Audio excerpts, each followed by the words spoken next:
سلامونه درنو لیدونکو، نن درته د فن نه ډک داستان لرم.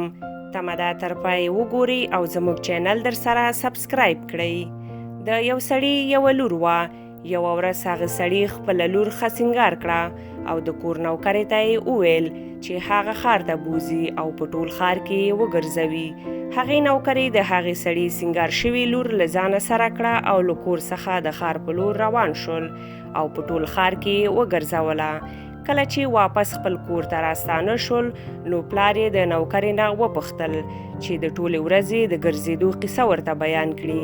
نو نوکرې ورته وویل کله چې موږ له کور څخه روان شو نو د کور څخه تر ښاره پورې او له ښار څخه تر بیرته راستنېدو پورې بالکل چا ستا د لور خواته نظر هم ونه کړ. خو چې کله کلي ته داخل شو نو یو ځوان راغی او ستا لور یې کلکه په غېږ کې ونیوله او ښکل یې کړه.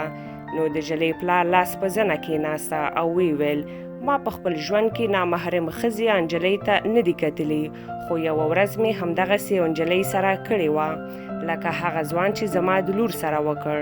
نو درنو لیدونکو، بدکاري او بدفعلي پور دی چې یوه ورځ به حتما ستاسو د کورنۍ کوم غړي سره ورته عمل کیږي. نو باید چې د بدکاریو څخه ځان وساتو تر څو ټولنه مو د هر قسم عذاب څخه پاک شي.